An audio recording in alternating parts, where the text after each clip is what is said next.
It's Dikisha. Applemond Technology Podcasted. Imagine you're just staring at your phone, right?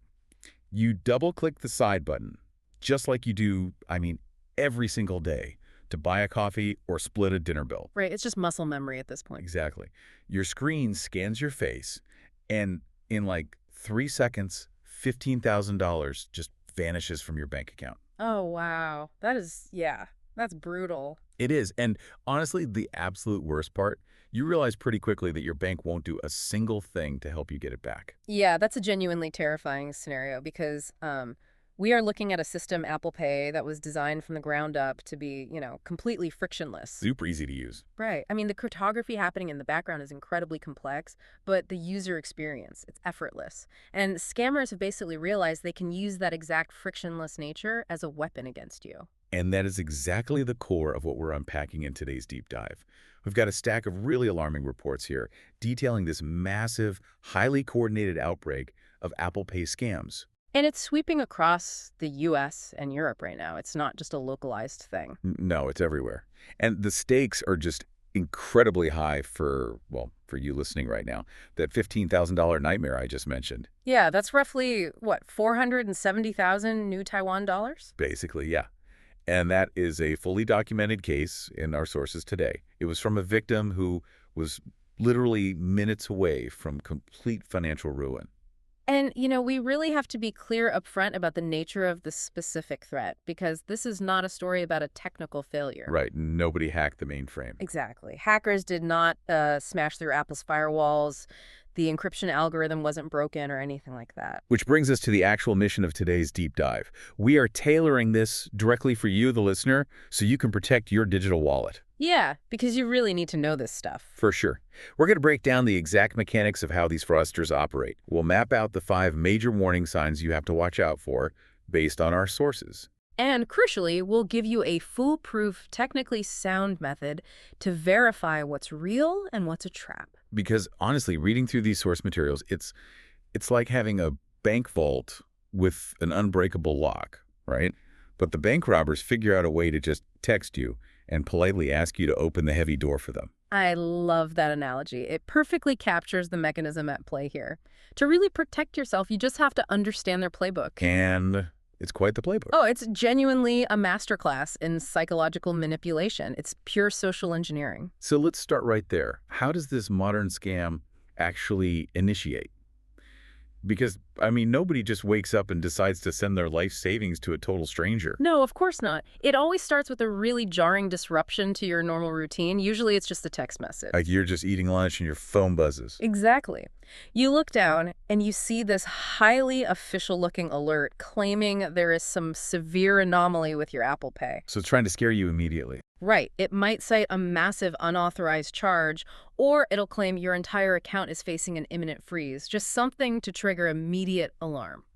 I've actually seen screenshots of these in our research materials, and I have to ask about the technical side for a second. Sure, go ahead. How is it that these fake text messages actually appear in the exact same message thread as my legitimate Apple receipts? Because that makes it look undeniably real. Yeah, that's a great question, and it actually comes down to a vulnerability in how global SMS systems work. It is not a hack of your phone at all. Okay, so what is it then? It's a thing called caller ID spoofing. So your iPhone basically groups text messages based on the sender ID string that's provided by the cellular network. Just whatever name is attached to the data. Exactly. And scammers use this specialized software to just manually type the word Apple or the name of whatever major bank into the sender ID field. Wait, and the network just accepts that? Yeah. When that message hits your carrier's network, the system doesn't authenticate it. It doesn't check if it's really Apple. It just passes it along. That's wild. So your phone sees the string Apple and automatically drops the fake message right into your real Apple message thread. Precisely. The phone is just blindly trusting the label the scammer slapped on the message. That is incredibly deceptive. Seeing that familiar thread immediately injects panic into your day. You wouldn't even second guess it. And panic is the primary objective here. That's the whole point. Scammers are relying on a psychological phenomenon known as an amygdala hijack. An amygdala hijack, like the brain part. Yeah, exactly. When you perceive an immediate threat, like, your life savings being drained the amygdala, which is your brain's threat response center, essentially overrides your prefrontal cortex. And the prefrontal cortex is the logical part, right? Right. It handles logic and critical thinking, so they are deliberately manufacturing a crisis to literally shut down your brain's ability to reason. So they're essentially creating a digital fire drill. They make you panic, run out of the building, and run straight into their trap. That's it exactly, because the text message always includes a quote-unquote solution. Yeah, the text will contain a link to supposedly resolve the issue or provide a customer service hotline to call immediately. And if you are experiencing that amygdala hijack, your very first instinct is just to call for help. But you aren't reaching Apple. You definitely aren't reaching your bank. You are routed to a highly coordinated call center, from what the reports say. And these aren't just like guys in a basement reading from a badly translated script anymore. Oh, not at all. These are highly sophisticated operations. They have professional hold music, phone trees, and the representatives sound incredibly calm and authoritative. It's all designed to build trust while you're freaking out. Exactly. And in many recent outbreaks, they don't just impersonate bank officials. They will actually escalate the call to someone claiming to be a federal investigator. Oh, wow, like law enforcement. Yeah, a fake police officer or federal agent, just adding another heavy layer of authority and fear to the situation. So you're sitting there, your heart is literally pounding out of your chest, and this fake officer tells you your funds are compromised. What is the extraction method here? How do they actually get your money? Well, they use the guise of protection. The fake representative will tell you that to secure your money, you need to temporarily move it to a safe account. A safe account that they conveniently set up for you, I'm guessing. Of course. Or, in some variations, they instruct you to purchase digital gift cards to, quote, lock in the funds. Which, again, makes zero logical sense if you were just sitting here analyzing it calmly. But in that manufactured crisis, logic is totally gone. Completely gone.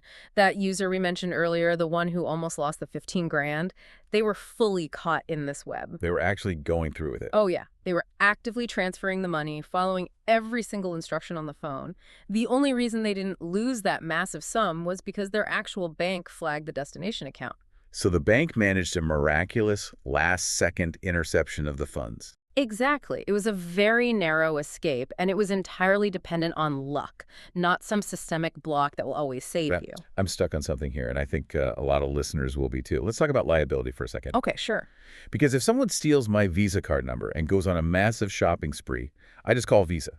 They flag it as fraud, and I get my money back under their zero liability policy. Right. Standard credit card protection. So why wouldn't that same financial protection apply here? It's still fraud, right? This is actually the most critical distinction in our entire deep dive today. And it's the very reason these scammers use Apple Pay in the first place. Okay, I'm listening. This specific scam completely bypasses traditional financial fraud protections through a concept called personal authorization. I need you to break that down for me.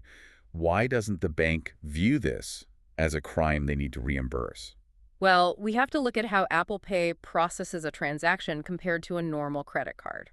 If a hacker steals your 16-digit card number from some website database, that is a software breach. Right. I didn't participate in that. It happened out there in the cloud. Exactly. But Apple Pay doesn't use your real credit card number. It uses biometric tokenization. Okay, tokenization. Meaning what practically for the user? So when you double-click the side button and look at your phone, Face ID verifies your identity, right? Yeah. The secure element inside your iPhone then generates a unique one-time cryptographic token. It's essentially an undeniable digital signature, and it sends that to the bank. Okay, so the bank gets this ultra-secure signature. Right. The bank servers read that token and say, okay, this is absolutely 100% verified as our customer. They were holding their physical device, and they just provided their actual biometric scan. Oh, so from the bank's perspective, this is literally the most secure, verified transaction possible. Precisely. To the bank's automated systems, there is zero difference between you using Face ID to buy groceries and you using Face ID to send $15,000 to a scammer. Because I physically authorized it. Exactly. You authorized the transaction. The system worked exactly as it was designed to. It verified your identity and executed your command. That is devastating. So if a hacker steals my card details from a server, I'm covered because I was breached. Yep. But if a scammer sweet-talks me into scanning my own face on my own phone, the bank basically says, hey, you unlock the vault yourself. We aren't covering that. That is the grim reality of it. Once you authorize a peer-to-peer transfer via Apple Pay or Apple Cash with your biometrics, it is treated remarkably like handing someone physical cash. Like just handing them a stack of bills. Exactly. If you hand a stranger $10,000 in physical bills on the street because they, tricked you with a sad story, the bank isn't going to reimburse you for that. The liability shifts entirely from the financial institution back to you. The scammer knows they can't break Apple's encryption, so they don't even bother trying. They just hack the human holding the phone. It's incredibly sinister. It really is an evolution of cybercrime. They are exploiting the very security features that were designed to protect us, which basically means your only real defense is recognizing the psychological trap before you step into it. Yeah, if the banks won't act as a safety net for these authorized transactions, we really need to memorize the playbook. We really do. Our sources actually highlight an analysis by Consumer Affairs, which identified 5 definitive warning signs of this specific scam architecture. Yeah, that list is super helpful. Let's walk through how this trap is actually laid out, step by step, so listeners can spot the funnel as it happens. Sure. So the scam always follows a specific structural funnel. The first red flag is the initiating contact receiving a sudden, unexpected text message about an Apple Pay anomaly. And as we said, the suddenness is a calculated feature, right? Completely calculated. It's designed to shock your system out of a state of rest and trigger that amygdala hijack we discussed earlier. You're completely off guard, and then the text immediately tries to corral you, right? Because they can't have you looking for help on your own. Right, and that leads perfectly into the second warning sign. The message will explicitly demand that you call a specific phone number embedded directly within the text itself. So they give you the number to call. Yes, and this is all about controlling the environment. Because if you just Google your bank's real customer service number, the scam fails instantly. Right, you talk to real fraud prevention. Exactly. They have to keep you inside their controlled communication channel where they completely dictate the narrative. It's almost like a kidnapper saying, "Don't call the police, only talk to me." Yeah. But they wrap it in this polite language of customer support. That's a really good way to put it. And once they have you on the line, you hit the third warning sign, an overwhelming manufactured sense of urgency. High-pressure tactics. Very high pressure. The fake representative will insist that the window to save your money is closing rapidly. They will use phrases like, "We must act in the next 2 minutes," or "these unauthorized transfers will become permanent." Because they can't allow you a single moment of silence to breathe or, think critically. Or even ask a spouse for a second opinion. Nope. The moment you pause, the illusion shatters. The pressure has to be relentless. And under that pressure, they move to the extraction phase, right? Right. Which brings us to the fourth sign, demanding your verification codes or passwords. Even though the texts always say not to share them. I know, it's crazy.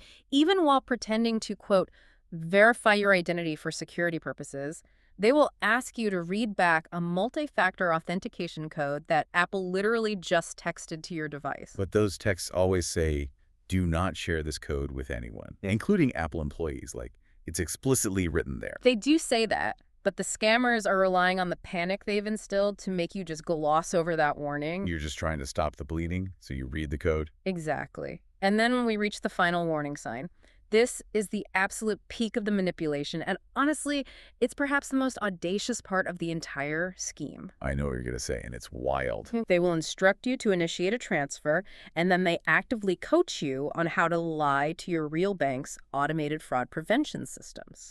I found this part of the research totally mind-blowing. The cognitive dissonance here is just staggering. It really is. I mean, you think you were talking to the bank's fraud department, but they are telling you to lie to the bank. How do they even justify that to the victim? Well, they twist the narrative really cleverly. They will say something like, your account is compromised, and we actually suspect internal bank employees might be involved in the theft. Oh, so they make the bank the enemy. Exactly. They'll say, when you execute this transfer to our safe account, the automated system might flag it and call you. To ensure the transfer goes through and your funds are secured, you need to tell the automated system the money is for a home renovation or a family emergency. They give you an alibi.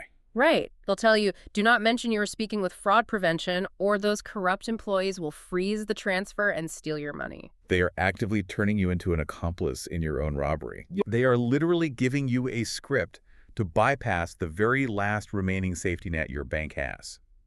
If someone on the phone tells you to lie about the purpose of a transaction, that isn't just a red flag. That is a blaring neon siren. It absolutely is. And To anchor these warning signs, we really should look at Apple's official published security protocols from the sources. Yeah, what does Apple officially say? Apple has explicit rules that directly counter every single tactic in the scammer's playbook. Real Apple support will never proactively call you about a wallet issue. Good to know. Never. Never. They will never ask for your device passcode or your Apple ID password. They will never ask you to log into an external website to verify a charge. And most crucially, they will never tell you to tap allow on a two-factor authentication prompt on your screen. Okay, so knowing the anatomy of the trap is empowering. We know how caller ID spoofing works, we know how they manufacture panic, and we know the 5 signs from Consumer Affairs. But I want to bring this down to the exact moment of crisis for the listener. Because theory is great, but let's say it's tomorrow afternoon. Your phone buzzes, it says Apple support, and it claims a $10,000 charge is pending. Right, the adrenaline spikes instantly. Exactly. What is the immediate bulletproof protocol to handle that? It requires adopting what security experts call the golden rule of verification. When you receive an alarming text message regarding financial assets, your first and only immediate action is to do absolutely nothing with the text itself. Do nothing. Like you don't even reply S.P. You don't click the link just to see where it goes. You do absolutely nothing. You do not engage with the message on its own terms. As we established, SMS is an inherently insecure protocol. Because the sender ID can be spoofed. Exactly. The sender ID can be easily faked. Therefore, the text message cannot be trusted as a source of truth, ever. But, I mean, I still need to know if my account is actually frozen. I can't just ignore a potential $10,000 theft and go back to eating my sandwich. No, you don't ignore the possibility of theft. You verify it through an uncompromised channel. You need to build what's called the native app first habit. Native app first. Okay. When you get that terrifying text, close your Messages app completely. Go back to your iPhone's home screen and open the native Wallet app directly. I want to make sure I completely understand the technical difference here. Why is the Wallet app safe when the text message isn't? Couldn't the scammers just hack the app too? It all comes down to architecture. We talked about how text messages are sent over open cellular networks where labels can be spoofed, right? Yeah, the SMS network. Well, the native Wallet app doesn't use the cellular SMS network at all. It uses a highly encrypted proprietary API connection directly to Apple's secure servers and your bank's mainframe. Oh, so it's a completely different pipeline. Completely different. A scammer can easily send a fake text from a laptop halfway across the world, but they cannot alter the encrypted transaction ledger sitting securely inside your native Wallet app. The app is pulling data directly from the verified source. It actually reminds me of a really simple analogy. If someone slides a handwritten note under your front door saying that your roof is currently on fire, you don't call the phone number scribbled on the bottom of the note to ask if it's true. Right, because they could tell you literally anything. Exactly. You just walk outside and look up at your own roof. Checking the native Wallet app is essentially stepping outside to look at your own roof. That is exactly the protocol. You verify the claim with your own eyes using a trusted, independent method. If there is a legitimate freeze on your card or a massive pending charge, it will be clearly indicated right there inside the native Wallet app in bright red text. But if it's not there? If you open the Wallet app, your card looks normal and your recent transaction history is perfectly accurate, then the text message is a fabricated lie. The crisis does not exist. Man, the relief of seeing a normal Wallet app after getting a text like that must be immense. Just a huge weight off your shoulders. Oh, definitely. But once we realize it's a scam, what's the next step? Do we just delete the text and go back to lunch? Well, you certainly can just delete it and block the number. That keeps you safe. But if you want to actively fight back and help secure the ecosystem for everyone else, there is a specific reporting mechanism. Oh, really? What is it? Before you delete the message, take a screenshot of the suspicious text. Again, don't click any links, just capture the image of the screen. Okay, screenshot. Then open your email and send that screenshot directly to Apple's dedicated security team. The address is reportphishing@apple.com. That's report phishing, spelled with a PH, at apple.com. And what does Apple actually do with those screenshots once you send them in? Do they actually help? They absolutely do. They use them to map the scammers' networks. They can extract the spoofed numbers, analyze the malicious URLs embedded in the texts, and then they work with telecom providers and web hosts to black hole those resources. Essentially shutting down that specific avenue of attack for other potential victims. Exactly. You're helping patch the whole system. That's awesome. So synthesizing everything we've covered today from our sources, Hmm. the entire landscape of digital theft has just fundamentally shifted. It really has. We aren't really fighting hackers breaking into mainframes anymore. We are fighting incredibly organized psychological manipulators. Yes. They use caller ID spoofing to drop a fake bomb in our laps. They trigger an amygdala hijack to completely shut down our logic.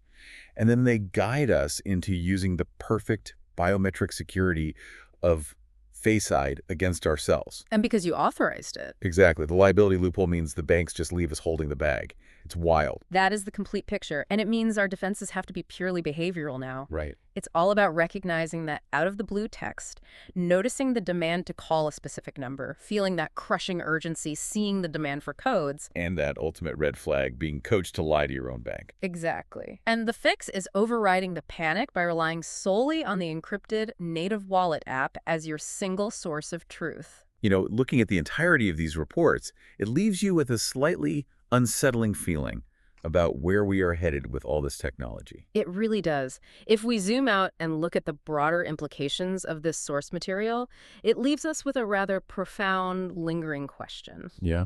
For decades, the tech industry focused entirely on building stronger walls, right? Better encryption, complex tokenization, biometric barriers like Face ID, and they largely succeeded. Apple Pay's underlying cryptography is nearly impenetrable by standard brute force hacking. Right. Like we said earlier, the vault is virtually unbreakable. Exactly.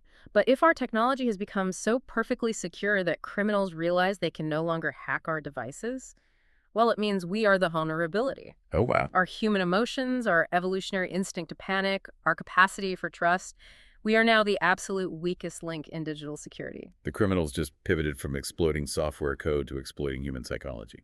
Exactly. Which raises the question we all really have to grapple with moving forward.